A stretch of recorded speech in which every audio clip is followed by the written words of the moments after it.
home. So we should vote with intention, deliberate. Objective number one, Ruto aende before we even think of who is coming in. Kwanza to achievement, ameenda, yes, then who has come? That will be the question. Saa hizi niulize una support nani? Saa hizi support William Ruto. Mwenye na support ni tutajua hiyo maneno ikienda mbele. Sasa Citizen TV had gone in the rural areas to identify how is SHA working. Then we got a patient who needed dialysis. You know, when you are a patient of dialysis, you cannot be without having gone through the dialysis. Huwezi kojoa. Na kukojoa, those of us who got a chance to go to school, najua ni kutoa toxins in your body. Urea, excess sugar, nini. So this, if you miss this kind of medical treatment, there will be an accumulation of toxins in your body. Imagine unimaginable pain. That old man was crying on live television. But no, we should not trust that old man and then trust a government spokesperson telling us SHA is working. We should not trust a JSS teacher who is complaining of salary, a graduate of education who has not got a job, but trust the president saying we have employed 46,000 teachers. A president who finds it very necessary to answer every question, speak about the details he does not have.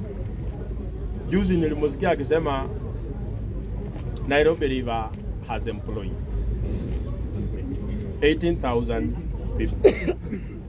Mimi nataka nimwambie, sisi ndo tunafanyaga kazi kama hiyo ya mimi. Na sio sisi tumepewa kazi. One of the 18,000 hawezi hata kuwa hapa. Ama kuna mtu anafanya kazi kwa Nairobi River hapa. So the kind of lies that we get, a president's word, this is what Barack Obama said, a president's word should mean something.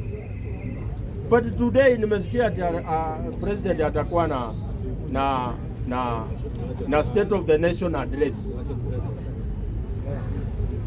But I didn't know about it. Can you imagine the president akona State of the Nation address na sijui? Because I can predict almost 90% of what he will say. Ninajua siku hizi kila swali ukiuliza about jobs, the answer is constant. We have affordable housing going on. So a parent gets up and asks, I have my daughter who is a graduate of dietetics. Amefanya dietetics hapa KMTC. This daughter of mine needs a job.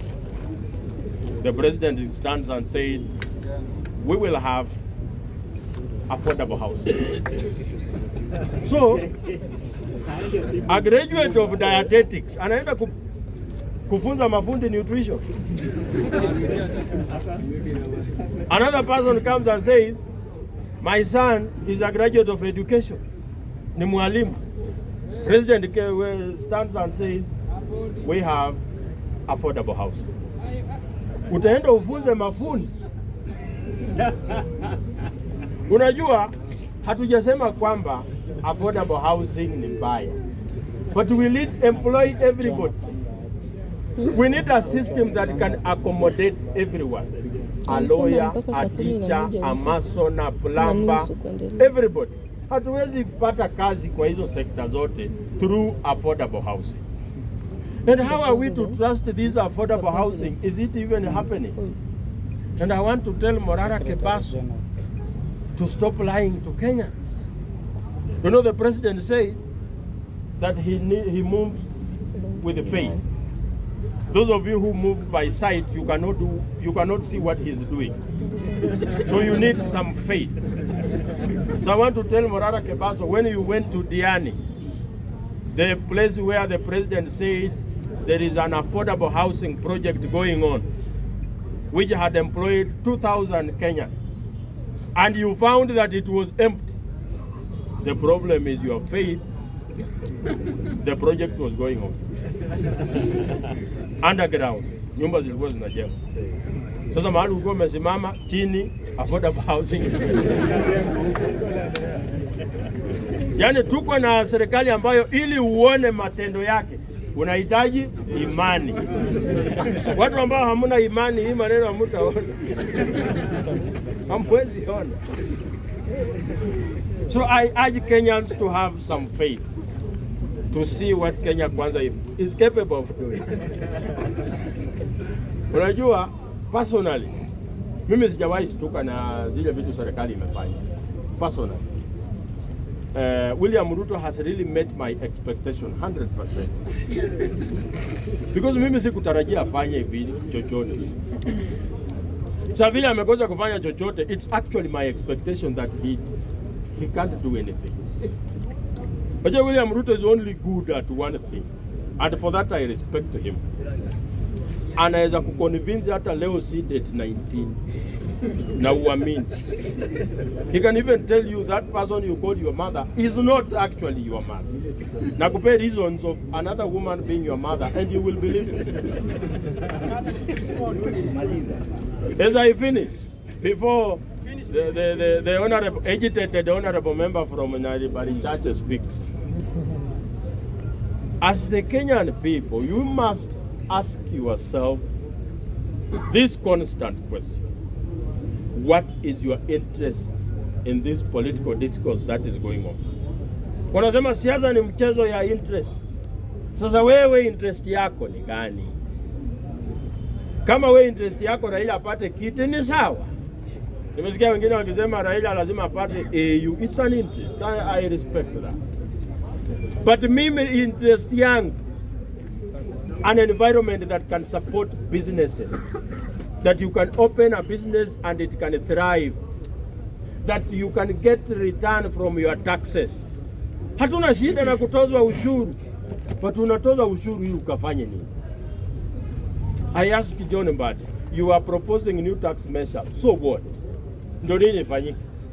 Hata wakichukua kila kitu. Do you know that starting next year people will be taxed 49% of their salary, and they will go home with 51. So technically, the government is eating half your sweat. After eating half your sweat, you go home on a road riddled with potholes. You go to school and pay exorbitant school fees. You go to hospital, you pay from your pocket, and the government is eating half from your sweat. If that is not going to get you angry, then your central nervous system has a problem.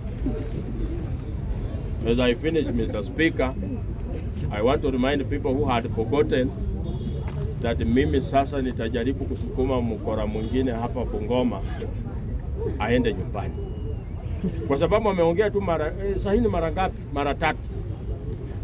A member of parliament by the name John Makali. You know, in my rural language, native language, Kibukusu, Makali means somebody with many words.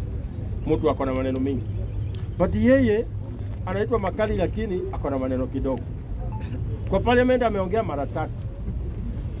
Akipiga kura ya finance bill 2023, he just stood up and said yes. Year 2024, he said yes.